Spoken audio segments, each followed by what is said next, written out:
He was a man of facts. She was surrounded by secrets. Neither trusted easily. But when a case tied to corruption, power, and betrayal forces them to work side by side, their world starts to change. What they uncover will not only test their courage, but reveal truths neither of them expected. Thank you so much for watching and for all your comments. Let me know at the end if you liked the story and where you're watching from and why you're following this. The rain fell in heavy sheets across Boston's cobblestone streets, turning the gas lamps into hazy golden orbs in the November darkness of 1897. Detective James Sullivan stood beneath the awning of the Granville Hotel, his dark coat collar turned up against the damp chill that seemed to seep into one's very bones. At 32 years of age, he had built a reputation as one of the city's most methodical investigators, a man who trusted facts over intuition, evidence over assumption. His tall, broad-shouldered frame and sharp blue eyes commanded respect in the precinct, though some whispered he was too serious, too consumed by his work to know any life beyond the cases that crossed his desk. Tonight's case, however, promised to be different from the usual fare of petty thefts and domestic disputes.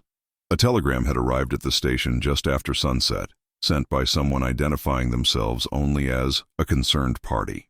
The message was brief but intriguing. Important documents missing from Granville Hotel. Matter of utmost delicacy. Discretion essential. Room 304. The sender had specifically requested Detective Sullivan by name, which struck him as peculiar since he made it a point to avoid publicity. He pulled his pocket watch from his vest, noting it was precisely 8 o'clock. Punctuality was a virtue he held dear. Taking a deep breath, James pushed through the hotel's heavy oak doors into a lobby that spoke of old money and careful refinement. Crystal chandeliers cast warm light across burgundy carpets and mahogany furnishings. A few well-dressed guests moved quietly through the space, their conversations hushed and proper. The clerk at the front desk, a thin man with spectacles perched on his narrow nose, looked up nervously as James approached. "Detective Sullivan, I presume?" His voice carried the clipped tones of someone who had spent years in service to the wealthy. "You are expected. 3rd floor, room 304. The lady insisted that you come directly up." The lady. James felt his eyebrows rise slightly. In his experience, women of means typically sent their husbands or fathers to deal with matters involving the police. That this woman had contacted him directly suggested either unusual circumstances or an unusual woman, perhaps both. He climbed the carpeted stairs, his footsteps muffled, his mind already cataloging possibilities. Missing documents could mean anything from stolen love letters to fraudulent business contracts. The utmost delicacy mentioned in the telegram suggested scandal lurked somewhere in this affair, and James had learned that scandal and truth often walked hand in hand through the lives of Boston's upper classes. Room 304 was at the end of a quiet corridor. James knocked twice, firmly but not aggressively. For a moment, there was only silence. Then he heard the soft rustle of skirts, the click of a lock being turned. The door opened, and James found himself looking at a woman who seemed to have stepped from the pages of a society magazine. She was perhaps 27 or 28, with auburn hair pinned elegantly at the crown of her head, though a few rebellious strands had escaped to frame her face. Her dress was a deep emerald green, cut in the latest fashion, but worn with an ease that suggested she cared more for comfort than impression.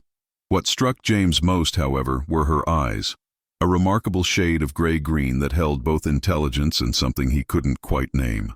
Fear, perhaps, or determination. "Detective Sullivan," she said, her voice cultured but carrying an undertone of urgency. "Thank you for coming so promptly. I am Eleanor Hayes." She stepped back, gesturing for him to enter. "Please come in. I apologize for the mystery, but I needed to be certain you would come, and I needed to ensure that certain parties would not know of your involvement." James entered the room, immediately taking in his surroundings with the practiced eye of an investigator. It was a sitting room, well appointed but not ostentatious.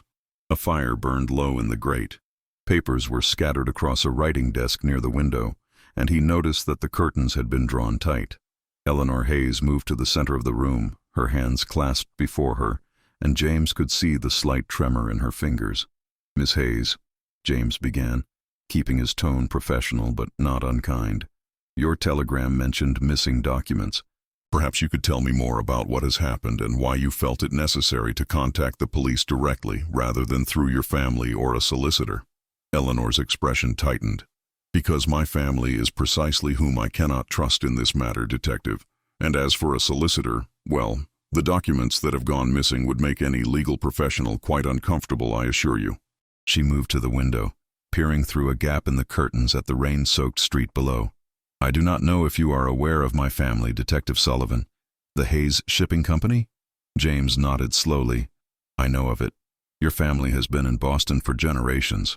Your father passed away some 18 months ago, if I recall correctly. 16 months, Eleanor corrected, turning back to face him. Her composure was impressive, but James could see the strain around her eyes. My father, Edmund Hayes, built our company from 3 ships to a fleet of 27. When he died, he left everything to me, his only child. My mother died when I was quite young, you see, and my father never remarried. He raised me to understand the business, groomed me to take his place. A bitter smile touched her lips. This was not well received by certain members of my family. Your uncle, perhaps? James suggested, recalling something he had read in the newspapers about a dispute over the Hayes estate. My uncle Victor Hayes, yes, and his son, my cousin Gerald. They believed the company should have gone to Victor, as the eldest surviving Hayes male. When my father's will was read and they discovered he had left everything to me, they were displeased. Eleanor moved to the desk, her fingers brushing across the scattered papers. For 16 months, Detective, they have been searching for any way to overturn my father's will, to prove me incompetent, or to claim that I am unfit to manage the business. They have spread rumors, attempted to turn our business partners against me, even tried to have me declared mentally unstable. James felt a flicker of anger at that last revelation. Though he kept his expression neutral, he had seen too many men attempt to control women through such tactics. And these missing documents, they relate to your father's will? No, Eleanor said quietly. They relate to something far more dangerous. Something that, in the wrong hands, could destroy not only me but potentially dozens of innocent people. She met his gaze directly, and James saw steel beneath her fear. My father was not merely a shipping merchant, Detective Sullivan. For the last 10 years of his life, he was also an informant for the federal government. The room seemed to grow colder. James stood very still, processing this information. An informant? Eleanor nodded. There are men in Boston, powerful men, who have been using shipping routes to smuggle goods, to evade tariffs, to move money that should never be moved. My father discovered this network by accident 6 years ago. Rather than look the other way, as many in his position might have done, he contacted the authorities. For years, he carefully documented everything he learned, every name, every transaction, every corrupted official who turned a blind eye.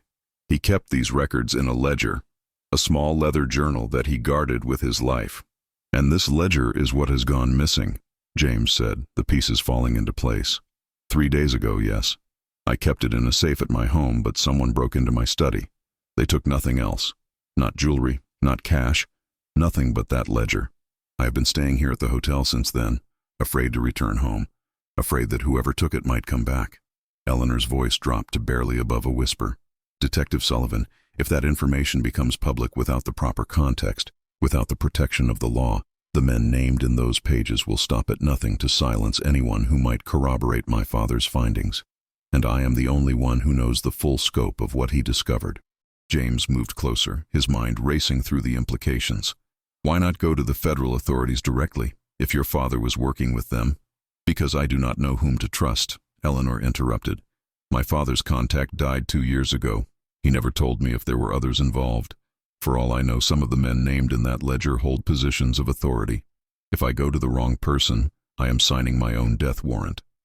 She looked at him with those remarkable eyes, and James felt something shift in his chest. I asked for you specifically because I have made inquiries. Your reputation suggests you are a man of integrity, someone who cannot be bought or intimidated. I need someone like that, Detective. I need someone who will help me find that ledger before it is used to destroy innocent lives, or before the men it incriminates decide to eliminate the one person who can verify its contents. The rain hammered against the windows, and somewhere in the distance, a clock tower began to chime the half hour. James stood in that elegantly appointed room, looking at this woman who had just placed her life in his hands and felt the weight of the decision before him. This was no simple case of missing property. This was dangerous, potentially deadly, and it would require him to navigate waters far murkier than he typically waded through. But as he looked at Eleanor Hayes, at the courage and determination in her face, despite her obvious fear, James knew he could not walk away. Some cases chose the detective, not the other way around. "Tell me everything," he said quietly, "from the beginning. Every detail about the break-in, about who might have known about the ledger's existence, about your father's work. If we are going to find this document before it falls into the wrong hands, I need to know everything you can tell me." Relief flooded Eleanor's features, and for the first time since he had entered the room, she seemed to truly breathe. "Thank you, Detective Sullivan. You cannot know what this means to me." She gestured toward a pair of chairs near the fire. "Please sit. This will take some time, and I want to ensure you understand the full scope of what we are facing." As James settled into the chair, watching Eleanor gather her thoughts, he could not shake the feeling that he had just stepped across a threshold from which there would be no easy return. Outside, the November storm raged on, and somewhere in the dark heart of Boston, someone held secrets that could topple empires and end lives. The game had begun, and neither he nor Eleanor Hayes fully understood the rules yet, but they would learn together, or they would fall together. There was no middle ground in matters such as these. Eleanor moved gracefully to the writing desk, retrieving a small leather portfolio that she carried back to her chair. As she settled into the seat across from James, the firelight cast dancing shadows across her face, highlighting the delicate determination in her features. She opened the portfolio, revealing several newspaper clippings and what appeared to be correspondence. "3 nights ago," Eleanor began, her voice steady despite the tremor James could see in her hands, "I returned home from a business dinner at approximately 10 o'clock in the evening. My home is on Beacon Hill. You may know it, the Hayes residence on Mount Vernon Street. It has been in our family for 3 generations. She paused, her gaze distant as she recalled the events. "Everything appeared normal when I arrived. My housekeeper, Mrs. Brennan, had already retired for the evening. The house was quiet, as it usually is since my father's passing. I live there alone now, save for the staff." James leaned forward slightly, his notebook already in hand. "You noticed nothing unusual when you entered?" "Nothing," Eleanor confirmed. "I went directly to my private study on the 2nd floor. It is where I keep all my father's business records, where I have been attempting to maintain the company he built while fending off my uncle's legal challenges." A shadow crossed her face. "The door to my study was closed, exactly as I had left it. But when I opened it—" She stopped, her composure faltering for just a moment. "Detective Sullivan, I know my study as well as I know my own reflection. Every book, every paper, every object has its place, and I knew immediately that someone had been there." "What did you notice first?" James asked, his pen poised above the paper. "The smell," Eleanor said, surprising him. "Tobacco smoke. I do not smoke, nor does anyone in my household. It was faint, but unmistakable. And then I saw that the painting above my father's desk, a portrait of my mother, had been moved slightly. Behind that painting is a wall safe. My father had it installed 20 years ago." She met James's eyes directly. "The safe was open, Detective. Not broken, not damaged. Simply open." James felt his pulse quicken. Someone knew the combination. "So it would seem," Eleanor replied, her voice tight. "I know that combination by heart. My father gave it to me years ago. It is not written down anywhere. No one else should have known it." She drew a shaky breath. The ledger was gone. Everything else in the safe, some family jewelry, a small amount of cash, several property deeds, all of it remained untouched. Only the ledger was taken. "Describe this ledger to me," James requested, making notes as she spoke. "It is perhaps 8 inches tall and 6 inches wide, bound in dark brown leather. The leather is worn from years of handling. On the front cover, my father had his initials embossed in gold, E.H. The pages inside are filled with his handwriting, dates, names, cargo manifests, shipping routes, dollar amounts. He used a particular system of notation, abbreviations that would seem innocuous to anyone who did not know what they were reading. But I know his code, Detective. I helped him decipher and organize some of that information myself." Eleanor's voice dropped lower. "There are names in that ledger that would shock you. Businessmen, politicians, even a federal judge. all of them involved in this network of corruption. James absorbed this information, his mind already working through the possibilities. You said your father's federal contact died 2 years ago. Did your father continue gathering information after that? Until the very week before his death, Eleanor confirmed. He told me once that he could not stop, that too many people depended on this information eventually coming to light. He said that one day, when the time was right, this ledger would be his legacy, proof that one man could stand against corruption and win. Her eyes glistened. Now I fear it will be his epitaph instead. The fire crackled in the silence that followed. James studied Eleanor's face, noting the exhaustion beneath her composure, the fear she was working so hard to contain. He found himself admiring her courage even as he worried for her safety. Miss Hayes, I must ask you something directly. Who else knew about this ledger? Your uncle? Your cousin? Eleanor shook her head firmly. I never told them. My father certainly would not have. But she hesitated, and James saw uncertainty flicker across her features. But, he prompted gently, 3 weeks ago I had a visitor at my office, a man named Harrison Blackwell. He claimed to be a business associate of my father's, though I had never heard the name before. He wanted to discuss a shipping contract that he said my father had promised him before his death. Eleanor stood, moving to the window again as if the confines of her chair had become unbearable. There was something about him, Detective, something that made me deeply uncomfortable. He asked too many questions about my father's records, about whether I had inherited all of his papers and documents. When I told him that everything was in order and properly secured, he became agitated.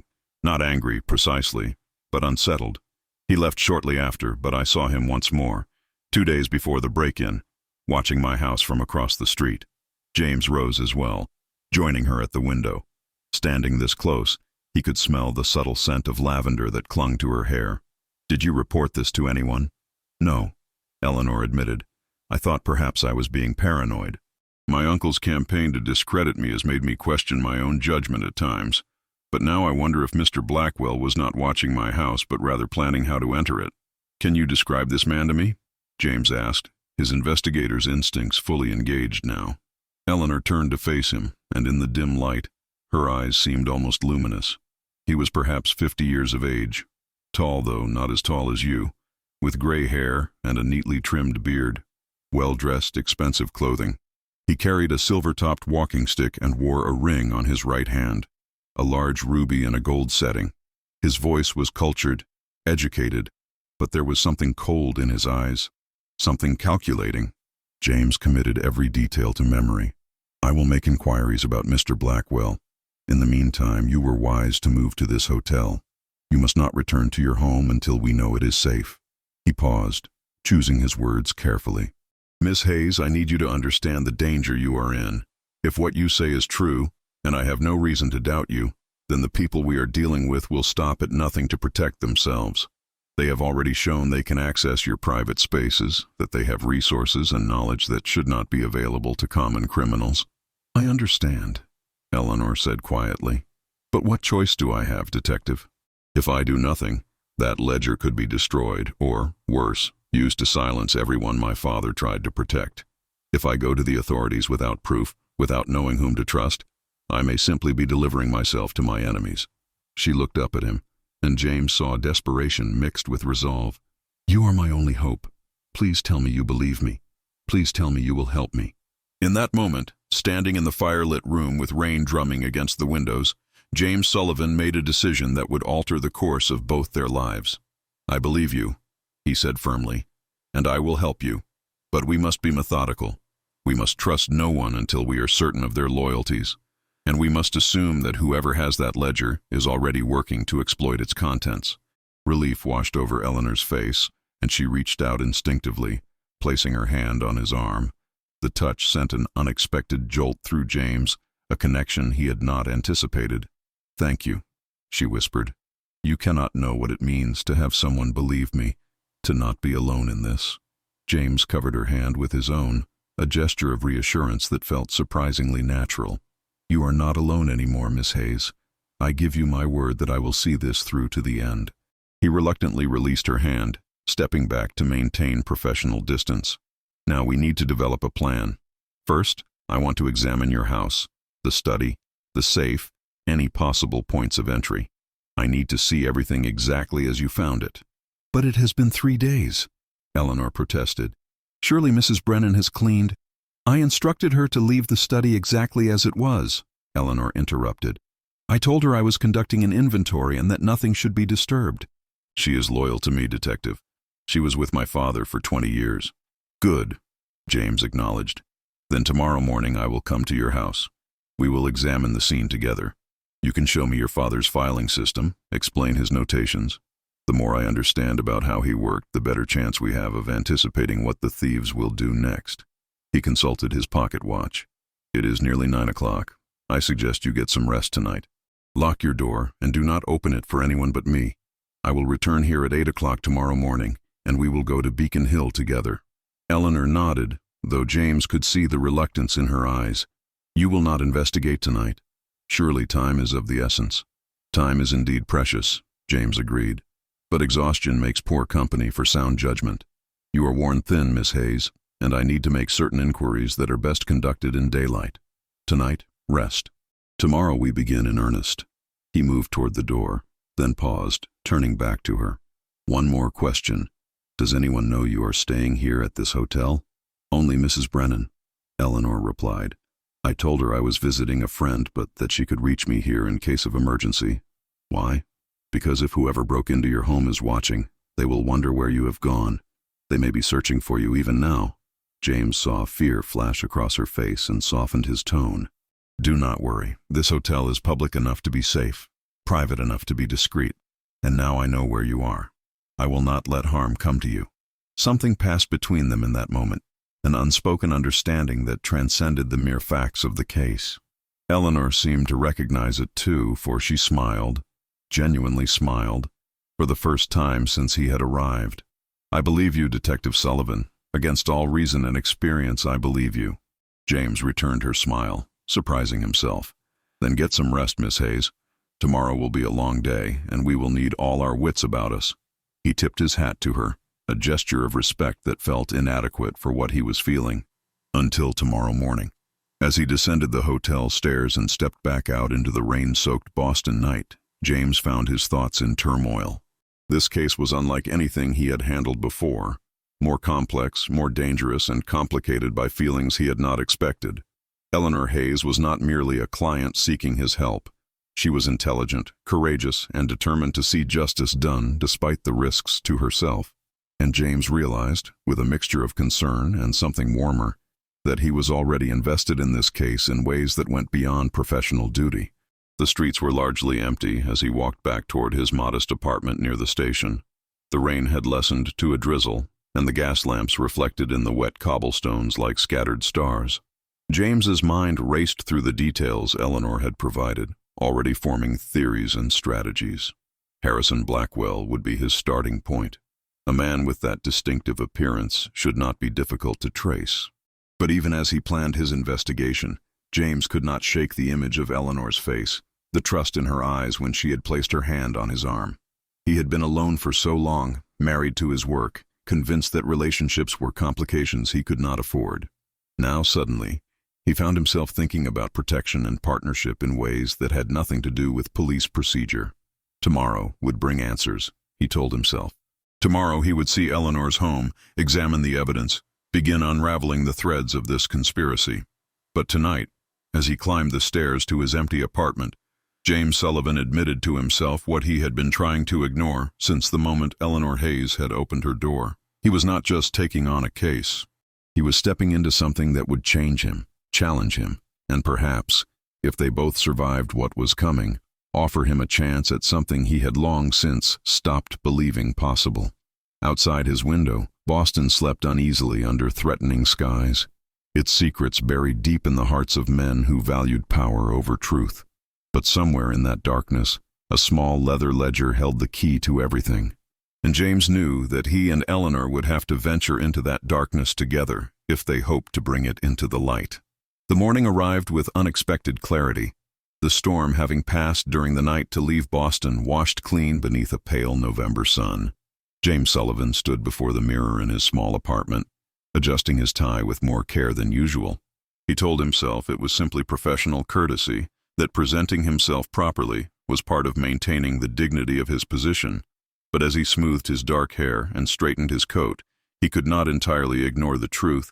He wanted to appear well for Eleanor Hayes, and that realization both troubled and intrigued him. At precisely 8 o'clock, he arrived at the Granville Hotel. Eleanor was waiting in the lobby, dressed in a practical traveling suit of deep blue wool, her auburn hair pinned securely beneath a modest hat. When she saw him, relief flooded her features, as though she had feared he might not come. "Detective Sullivan?" She greeted him, extending her gloved hand. "I confess I slept poorly, worrying that you might have reconsidered after hearing my story." James took her hand, holding it perhaps a moment longer than propriety dictated. "I gave you my word, Miss Hayes. I do not give my word lightly." He offered his arm. "My carriage is outside. Shall we proceed to your home?" As they settled into the hired carriage, James noticed how Eleanor kept glancing at the streets around them, her body tense with vigilance. "Do you see anyone following us?"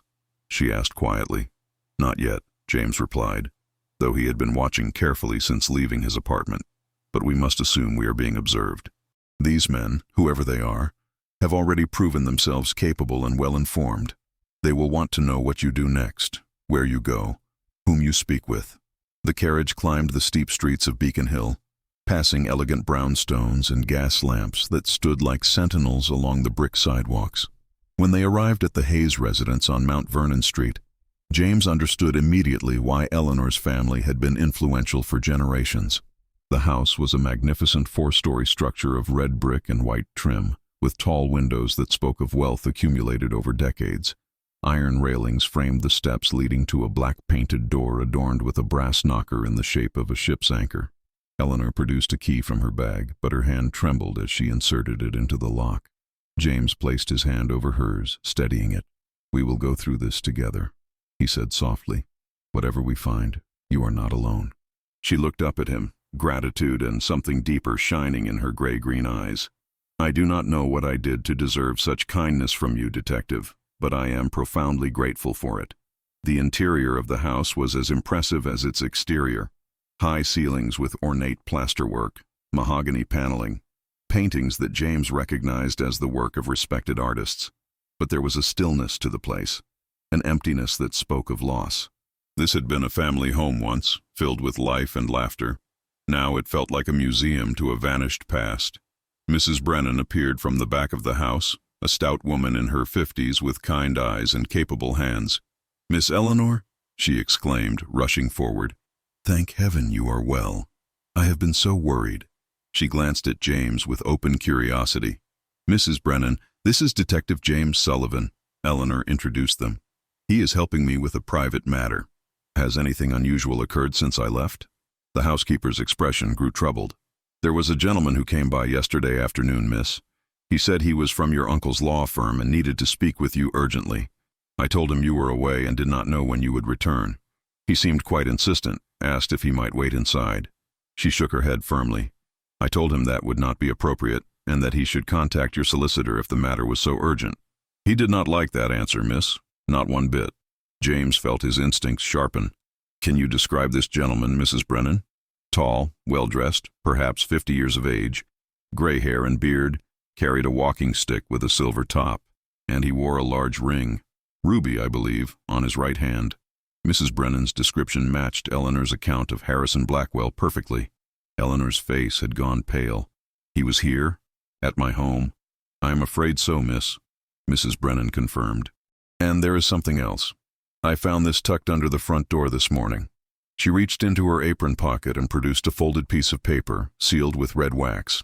James took the paper carefully, examining the seal before breaking it. The wax bore an impression, a ship's wheel surrounded by stars. He opened the letter, and Eleanor moved close to read over his shoulder. The message was brief but chilling. "Miss Hayes, you possess something that belongs to others. Return it, and no harm will come to you. Refuse, and you will discover that your father's fate can be shared by his daughter. You have 3 days. Instructions will follow." The paper slipped from James's fingers as Eleanor swayed, her face ashen. He caught her immediately, supporting her weight as she struggled to maintain composure. "They think I still have it," she whispered. "They do not know that someone else has already stolen the ledger." James guided her to a nearby chair, his mind racing through the implications. Or, they are the ones who took it and are testing you to see if you have made copies or told anyone about its contents. He turned to Mrs. Brennan. When was this letter delivered? I cannot say for certain, Detective. It was not there when I locked the door last night at 10 o'clock. It must have been placed sometime between then and when I discovered it this morning at 7. Did you hear anything during the night? Any sounds outside? Mrs. Brennan shook her head. Nothing, sir. I sleep on the 3rd floor at the back of the house. I am afraid I would not hear someone at the front door. James knelt beside Eleanor's chair, taking her cold hands in his. Listen to me. This letter tells us several important things. First, whoever sent it does not know for certain that the ledger was taken from your safe. They may suspect it, but they are not sure. Second, they are willing to negotiate, which means they fear exposure as much as you fear them. Third, and most importantly, we now have a timeline. 3 days. Eleanor's eyes focused on his face, drawing strength from his steady gaze. What do we do, Detective? How do we find the ledger before these people? Before they... She could not finish the sentence. We start with the evidence, James said firmly. Show me your study. Let me examine everything, and then we will determine our next steps. He stood, helping her to her feet. Mrs. Brennan, I need you to think very carefully. Has anyone else been to this house in the past few days? Any deliveries? Any workmen? Anyone at all? The housekeeper frowned in concentration. The coal man came 3 days ago, the morning of the day Miss Eleanor discovered the theft. But he has been delivering our coal for 5 years, sir.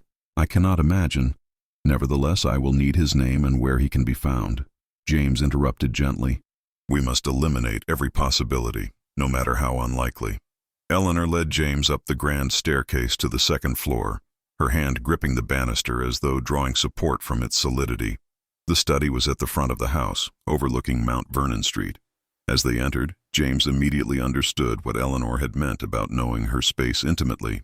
The room was a scholar's haven, floor-to-ceiling bookshelves, a massive desk positioned to catch the morning light, chairs arranged for both work and contemplation.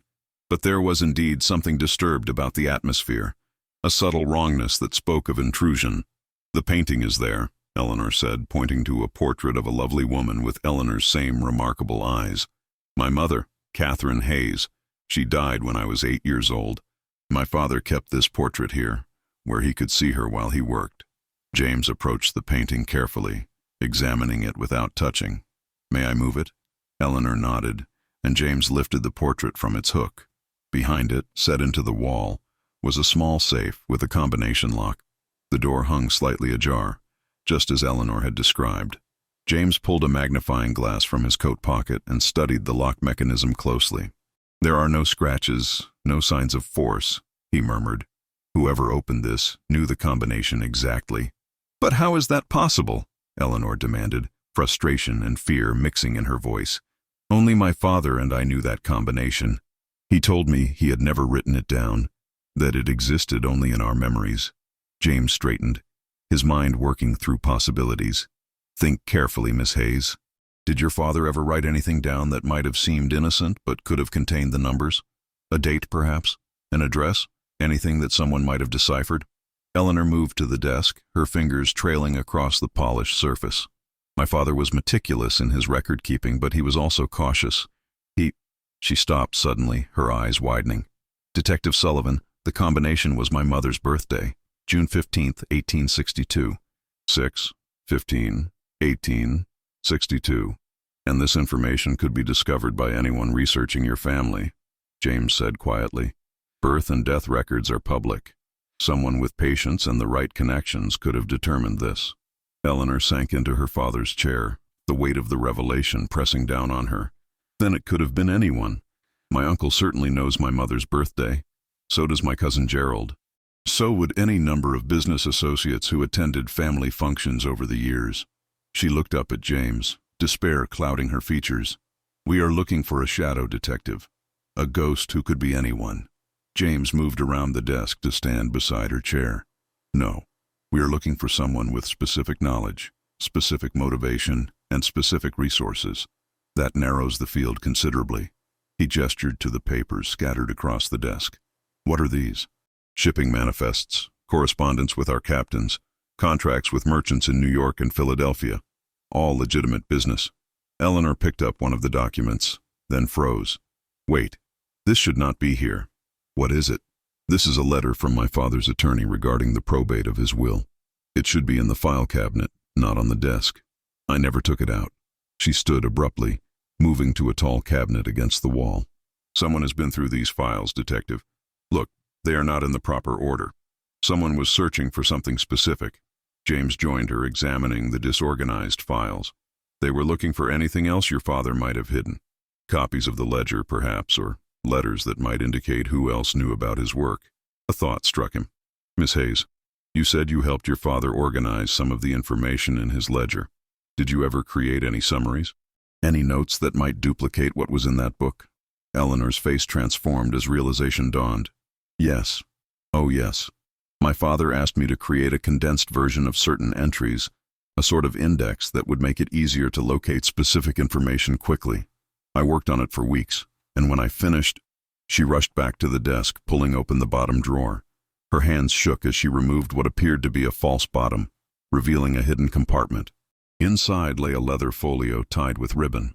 I kept it here, she said, her voice trembling with hope and fear. My father told me to hide it separately from the main ledger, in case anything ever happened to one or the other. Detective Sullivan, this contains summaries of every important entry in the original. Not as detailed, but enough to prove what your father discovered. James finished. Enough to bring these men to justice. He took the folio carefully, feeling its weight. Miss Hayes, you have just given us a weapon, but it is also now a tremendous responsibility and danger. Before Eleanor could respond, a sound from downstairs made them both freeze. Voices raised in argument. Mrs. Brennan's tone was firm but anxious, and a man's voice responded with barely controlled anger. James moved swiftly to the door, positioning himself to see the staircase while remaining out of sight. Eleanor followed, her hand clutching his arm. I insist on seeing my niece immediately, the male voice declared. This is a family matter, and you have no authority to prevent me from entering my brother's house. Miss Eleanor is not receiving visitors today, Mr. Hayes, Mrs. Brennan replied stoutly. When she wishes to see you, she will contact you through proper channels. Heavy footsteps began ascending the stairs. I will not be dismissed by a servant. Eleanor, I know you are here. We must speak at once about this absurd situation you have created. James turned to Eleanor, speaking quickly and quietly. Is there another way out of this room? The servant stares through that door, Eleanor whispered, pointing to a panel in the wall that James had taken for part of the bookshelf. They lead down to the kitchen. Take the folio and go, James commanded. Return to your hotel. I will deal with your uncle. But what will you tell him? He will want to know who you are, why you are here. Trust me, James said, pressing the folio into her hands. Go now, quickly. And Eleanor. He used her given name without thinking, and something passed between them at the intimacy of it. Be careful. Trust no one but me and Mrs. Brennan. Eleanor hesitated for only a moment, then rose on her toes and pressed a quick kiss to his cheek. Thank you, she breathed, and then she was gone, slipping through the hidden door with the precious folio clutched to her chest. James emerged from the study just as a portly man in his 60s reached the landing. Victor Hayes had his brother's height, but none of his apparent vigor. His face was flushed with exertion and anger, his expensive suit straining across his substantial middle. Behind him came a younger man, clearly his son Gerald, who shared his father's weak chin and calculating eyes. Who the devil are you? Victor demanded, stopping short at the sight of James. What are you doing in my niece's private study? James drew himself to his full height, his expression professionally neutral, but his voice carrying unmistakable authority. I am Detective James Sullivan of the Boston Police Department, and this is not your house, Mr. Hayes. It belongs to Miss Eleanor Hayes, as I understand it. Victor's face darkened further. Police? What business does the police have in this house? Where is Eleanor? What has she done now? Miss Hayes has done nothing except exercise her right to seek assistance with a private matter, James replied evenly. I am not at liberty to discuss the details of my investigation. However, I can tell you that your presence here is neither requested nor required. I suggest you leave this house immediately and contact Miss Hayes through her attorney if you have legitimate business to discuss. Legitimate business? Victor sputtered. This entire house should be my legitimate business. My brother made a grave error in leaving everything to that girl. She has no capacity to manage a shipping empire. She is emotional, impulsive, completely unsuited to— Mr. Hayes, James interrupted, his voice dropping to a tone that had made more than one criminal reconsider his choices. You will not speak of your niece in such terms in my presence. You will leave this house now, or I will have you removed for trespassing. Gerald Hayes stepped forward, placing a restraining hand on his father's arm. He studied James with shrewd eyes that seemed far more intelligent than his father's bluster would suggest. Forgive us, Detective Sullivan. We are simply concerned for Eleanor's welfare.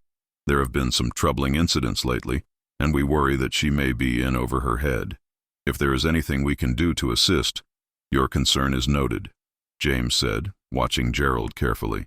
There was something about the younger Hayes that set his instincts on alert. But Miss Hayes has the matter well in hand. Now, if you will excuse me, I have work to do. He moved past them toward the stairs, effectively forcing them to either follow or remain standing awkwardly on the landing. After a moment's hesitation, both men descended behind him. At the front door, Victor turned back, his expression a mixture of anger and something that might have been worry. Tell Eleanor to be careful, he said, surprising James. Whatever she is involved in, whatever she thinks she is doing, this city can be dangerous for young women who attract the wrong kind of attention. She should consider accepting our help before it is too late. There was something in those words, something that could have been genuine concern, or could have been a threat thinly veiled as avuncular advice. James held Victor's gaze steadily. I will convey your message, Mr. Hayes. Good day. After they departed, James stood in the hallway, his mind racing. Victor Hayes was a pompous fool, but was he also a dangerous one? And Gerald? There was intelligence there, and ambition. Either or both of them could be involved in the theft of the ledger, could be working with or for the men who had sent that threatening letter. Mrs. Brennan appeared from the back of the house, her face anxious. Is Miss Eleanor safe, Detective? For now, James assured her. But Mrs. Brennan, I need you to do something for me. If anyone comes to this house asking about Miss Hayes or trying to gain entry, you must contact me immediately at the station. Anyone at all, regardless of who they claim to be. Can you do that? Of course, sir, she replied firmly. I would do anything to protect Miss Eleanor. She is like a daughter to me. James spent another hour examining the study, taking notes, searching for any additional clues the thieves might have left behind. But there was little more to discover. Whoever had broken in had been professional, careful, leaving almost no trace of their presence. Almost, but not quite. On the windowsill, James found a single thread of dark fabric, caught on a rough spot in the wood. He carefully preserved it in his notebook, hoping it might prove useful later. As he prepared to leave, his attention was drawn to the portrait of Catherine Hayes, still resting against the wall where he had left it. Something about her eyes, so like her daughter's, seemed to watch him with knowing compassion. On impulse, James carefully hung the portrait back in its place, concealing the empty safe once more. Let whoever was watching think nothing had changed. Let them wonder and worry, and perhaps make mistakes born of uncertainty. Outside, the November afternoon was fading toward evening, and James hailed a hansom cab to take him back to the Granville Hotel. He needed to see Eleanor, to ensure she had arrived safely, to examine the folio she had retrieved. But more than that, though he would barely admit it even to himself, he simply needed to see her, to reassure himself that she was unharmed, to feel the connection that had been growing between them since the moment she had opened her door to him the previous evening. The case was becoming more complex by the hour, but one thing was becoming increasingly clear to James Sullivan. He was no longer investigating simply to solve a crime or uphold justice. He was fighting to protect Eleanor Hayes, and somewhere along the way, that fight had become deeply, irrevocably personal. The November dusk was gathering shadows across Boston as James's hansom cab clattered through the streets toward the Granville Hotel. His mind churned with the day's discoveries, the threatening letter, Victor and Gerald Hayes's unexpected visit, and most importantly, the hidden folio that Eleanor had preserved. That document might be their salvation or their death warrant, depending on how they chose to use it. When he arrived at Eleanor's room, she opened the door immediately at his knock, as though she had been waiting anxiously by it. Relief flooded her features when she saw him. "Thank God you are safe," she breathed, pulling him inside quickly and closing the door behind him. "I have been imagining terrible scenarios. My uncle attacking you. Or worse. Your uncle is all bluster and no real threat, James assured her, though he kept his reservations about Gerald to himself for the moment. You were wise to leave when you did, but we must examine that folio now. Time is not our ally. Eleanor had already cleared the writing desk, and the leather folio lay open upon it, revealing pages covered in neat handwriting. As they bent over the documents together, their shoulders touching in the lamplight, James felt the weight of what they were attempting. This was no longer simply an investigation. It was a race against men who had already proven themselves willing to threaten, steal, and perhaps worse. I organized the entries by category, Eleanor explained, her finger tracing down the first page. Here, shipping routes that were used for smuggling. My father documented which ships, which captains, what cargo was declared versus what was actually carried. And here, she turned to another section. Names. These are the men who orchestrated the network. Politicians who accepted bribes to look the other way. Customs officials who falsified documents. Businessmen who financed the entire operation. James studied the names, his blood running cold as he recognized several prominent Boston citizens. If this information became public without proper legal protection, these men would have every reason to ensure no one could testify against them. Which is precisely why my father was so careful, Eleanor said. He told me once that he was not gathering this information for revenge or profit, but for justice. He believed that one day the right person would emerge, someone with the authority and the integrity to act on what he had discovered, someone who could not be bought or intimidated. She looked up at James, her gray-green eyes intense in the flickering lamplight. I believe you are that person, Detective Sullivan. James felt the weight of her faith in him, humbling and empowering in equal measure. Then we must ensure this document reaches the right hands. But first we need to understand who has the original ledger and what they plan to do with it. He pulled the threatening letter from his pocket, studying it again. This seal, the ship's wheel and stars. Does it mean anything to you? Eleanor examined it closely, then suddenly drew in a sharp breath. My God, I know this symbol. It is the emblem of the Maritime Brotherhood, an organization my father once mentioned. He said they called themselves a business association, but he suspected they were something far more sinister. A society of merchants and ship owners who controlled trade routes through intimidation and manipulation. And your father threatened their power by documenting their crimes, James said, pieces falling into place. They are the ones behind everything. The theft, the threats, possibly even your father's death. He saw Eleanor flinch at that last possibility, and he reached out instinctively, taking her hand. I'm sorry. I should not have spoken so bluntly. No, Eleanor said firmly, though tears glistened in her eyes. I need to hear the truth, however painful. My father died suddenly. The doctor said his heart simply failed, but he was a strong man, Detective, healthy despite his age. And in the weeks before his death, he had become increasingly cautious, increasingly worried. I thought it was simply the burden of carrying such dangerous knowledge, but now I wonder if he knew they were closing in on him. A knock at the door made them both start. James moved quickly, positioning himself between Eleanor and the door, his hand moving to the revolver he carried beneath his coat. Who is it? He called out. Telegram for Miss Hayes, came a young voice. Hotel porter, sir. James opened the door cautiously, revealing a boy of perhaps 14 in the hotel's livery. He accepted the telegram, tipped the boy, and closed the door again before opening the envelope. Eleanor stood at his shoulder as he read the brief message aloud. Miss Hayes, if you value your life and the lives of others, you will bring your father's ledger to the Old South Wharf at midnight tonight. Come alone. Tell no one. This is your only warning. The Brotherhood does not offer second chances. Eleanor's face had gone white, but her voice was steady when she spoke. They have moved up their timeline. They are not waiting 3 days after all. Because they are desperate, James said, his mind already formulating a plan. Someone within their organization is pressuring them, or perhaps they fear you have already shared the information with authorities. Either way, they are making mistakes, and mistakes can be exploited. What do we do? Eleanor asked. I cannot give them the ledger. I do not have it. But if I fail to appear, they have threatened others.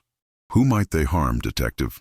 James set the telegram down, turning to face Eleanor fully. Listen to me carefully. You are not going anywhere near the Old South Wharf tonight. This is clearly a trap. They mean to silence you permanently, whether you bring the ledger or not. He gripped her shoulders gently, forcing her to meet his eyes. "But I have an idea. It is dangerous, and it requires perfect timing. But if we succeed, we can end this tonight." "Tell me," Eleanor demanded. "Whatever it is, I will do it. I will not cower here while you put yourself in danger on my behalf."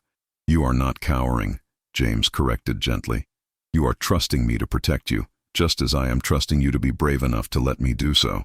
He released her shoulders, moving to the window to look out at the darkening city. "The Brotherhood expects you to come alone and afraid. Instead, I will go in your place, disguised.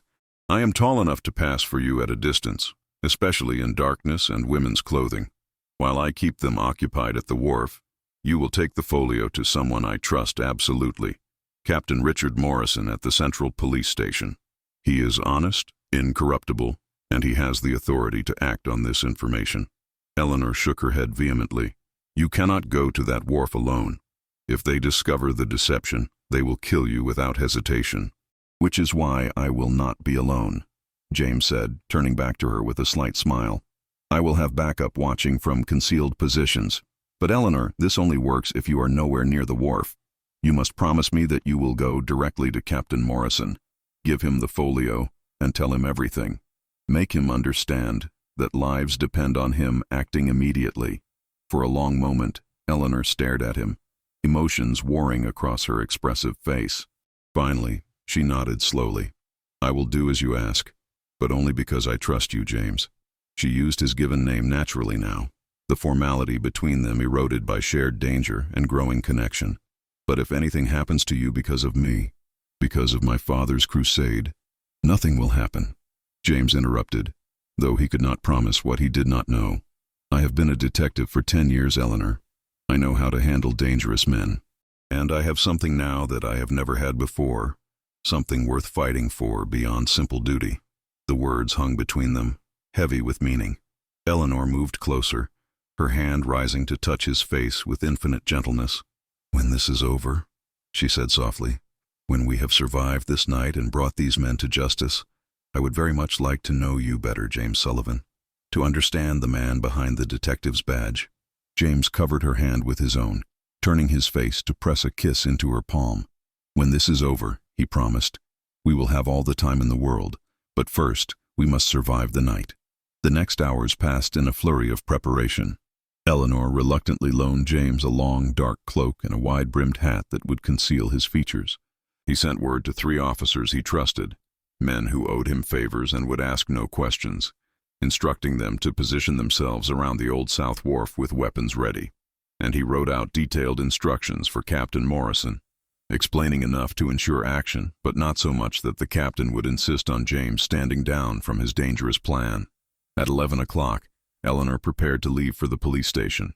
She had changed into a simple dress suitable for moving quickly through the streets, her hair concealed beneath a plain bonnet. James walked her to the hotel's side entrance where a trusted cab driver waited, another man who owed James a debt. "Go straight to Captain Morrison," James instructed one final time. "Do not stop, do not delay, do not speak to anyone else. Give him the folio and my letter. He will know what to do." Eleanor nodded, but as she prepared to step into the cab, she turned back suddenly and threw her arms around James's neck. The embrace was fierce, desperate, a communication beyond words. James held her tightly, breathing in the scent of lavender in her hair, feeling the rapid beat of her heart against his chest. "Come back to me," Eleanor whispered against his shoulder.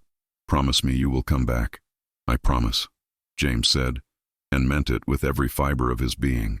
He had never had anyone to come back to before, had never understood what it meant to fight for something beyond duty and justice.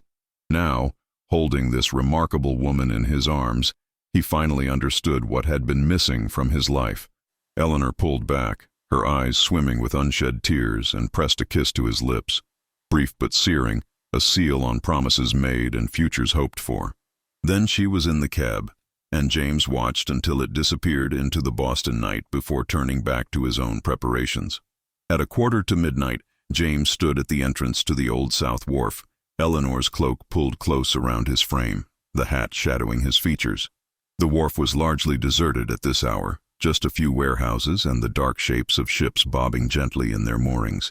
Fog had rolled in from the harbor, thick and concealing, which James took as both blessing and curse. It would hide his men's positions, but it would also make it difficult to see threats coming. He walked slowly down the wooden planking, his boots making soft sounds that were swallowed by the fog. Somewhere ahead he could hear water lapping against pilings, the creak of ships at rest, the distant call of a night watchman. James's hand rested on the revolver hidden beneath the cloak, his senses alert for any sign of danger. "Miss Hayes." The voice came from the fog ahead, cultured and cold.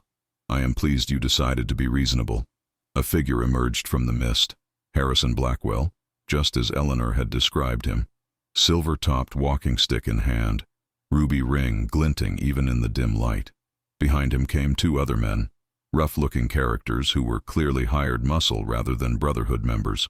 "I have come as you demanded," James said, pitching his voice higher, trying to approximate a woman's tone while keeping the cloak's shadows over his face. "Where is the ledger? You said you would return it if I cooperated." Blackwell laughed, a sound devoid of humor. "My dear Miss Hayes, you cannot possibly be so naive. We never had your father's ledger.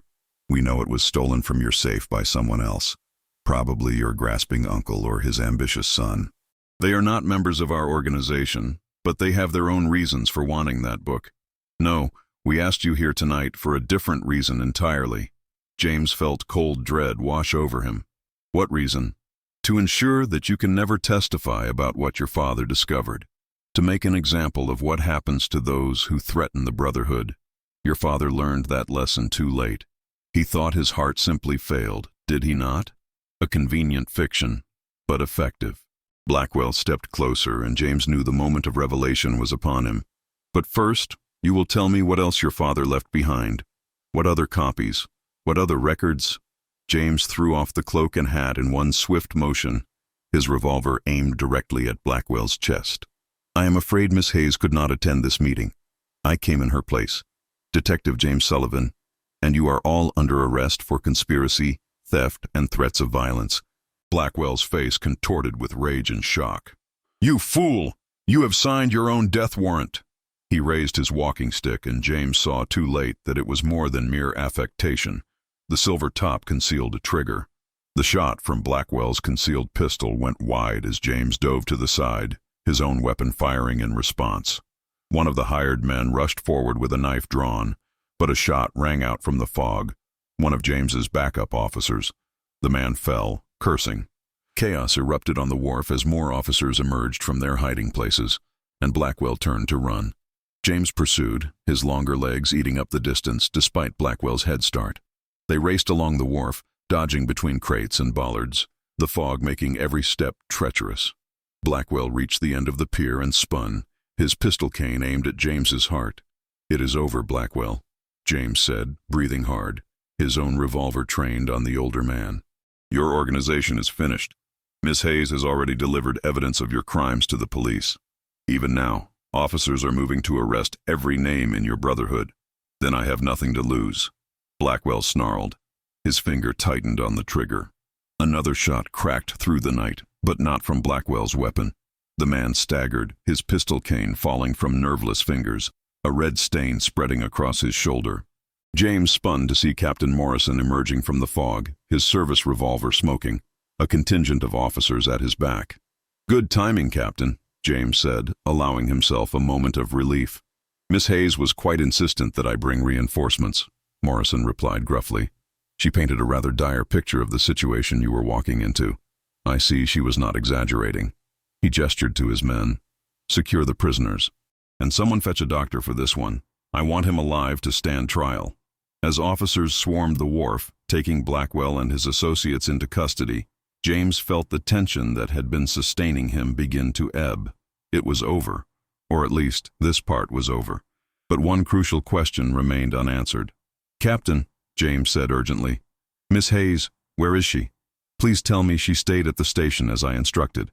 Morrison's weathered face creased in something that might have been amusement. "That young lady has a will of iron, Sullivan. She gave me the documents, explained the situation, and then insisted on being brought here to ensure you were safe. I left her in a cab around the corner with strict orders not to move, but..." He shrugged. "If I were you, I would go collect her before she decides to ignore those orders too." James did not wait to hear more. He ran back along the wharf, through the dissipating fog, his heart pounding with fear and hope in equal measure.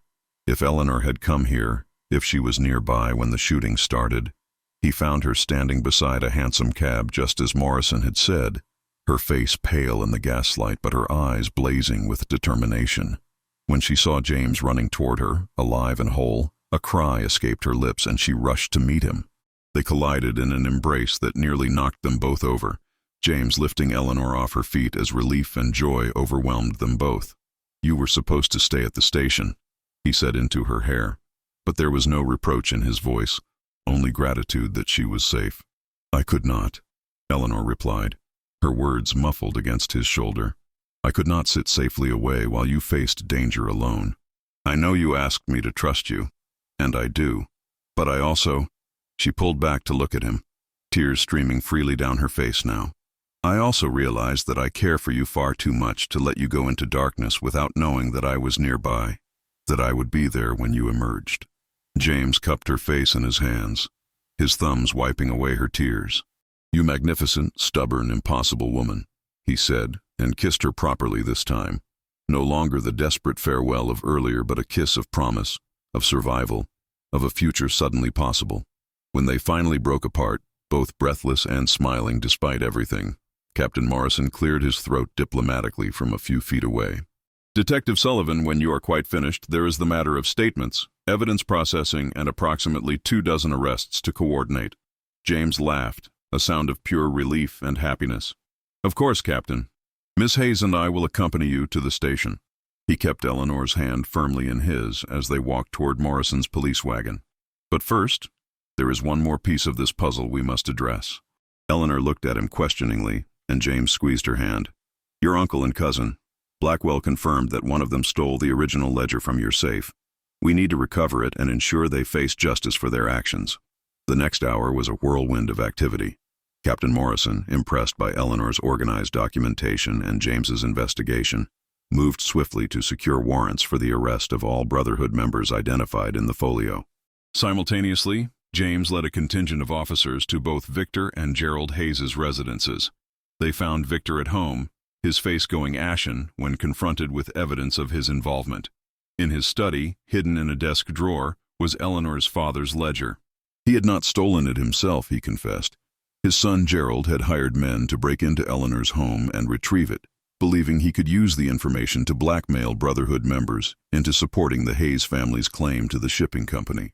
Gerald Hayes was arrested at his club, protesting loudly about persecution and injustice until confronted with his father's confession and the recovered ledger.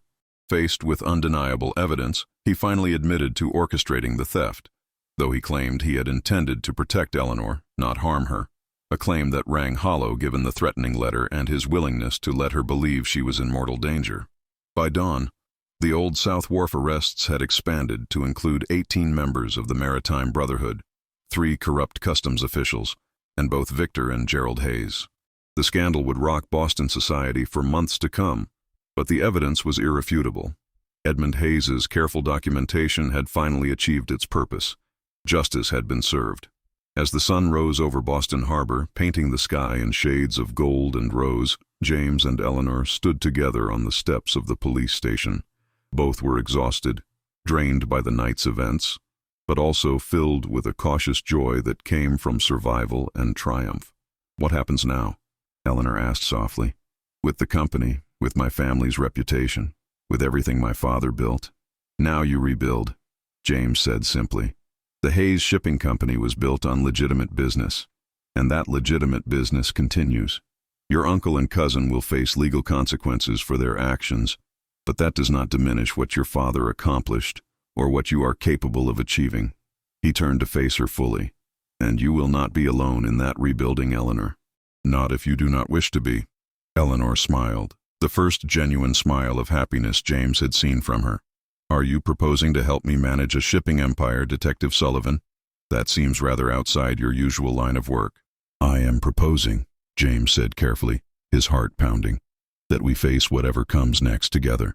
I am proposing that this partnership we have forged in crisis might become something more enduring. I am proposing—" He took both her hands in his. I am proposing that I would very much like to court you properly, Miss Eleanor Hayes, if you would do me the honor of accepting." Eleanor's eyes shone with tears again, but these were tears of joy. "I accept, Detective Sullivan. Most enthusiastically I accept." She rose on her toes to kiss him again, there on the steps of the police station with the dawn breaking around them and the promise of a future finally within reach. In the months that followed, Eleanor Hayes would rebuild her father's company into something even greater than it had been, using the lessons learned from crisis to strengthen her business practices and her relationships with employees and partners. James Sullivan would be promoted to senior detective, his handling of the Maritime Brotherhood case cementing his reputation as one of Boston's finest investigators. But more importantly, they would build something together, a partnership based on mutual respect, shared courage, and a love that had been forged in the crucible of danger and emerged stronger for it. They married the following spring, in a small ceremony attended by Captain Morrison, Mrs. Brennan, and a few close friends who understood that some love stories begin not with fairy tale romance, but with trust, determination, and two people choosing to face darkness together. And on quiet evenings, sitting together in the study where this had all begun, Eleanor would sometimes take down her father's recovered ledger and read his careful notations, remembering the man who had taught her that courage meant standing up for what was right even when the cost was high. James would sit beside her, his hand in hers, knowing that Edmund Hayes had given his daughter more than a business or a legacy. He had given her the strength to fight for justice, the wisdom to recognize true partnership, and ultimately the courage to trust her heart. The portrait of Catherine Hayes watched over them from its place on the wall, and sometimes Eleanor fancied that her mother was smiling, pleased to see her daughter happy, safe, and loved at last. The case was closed, the villains brought to justice, and the future stretched before them bright with possibility. They had been from different worlds once, but fate and mystery had brought them together, and neither would ever face the darkness alone again.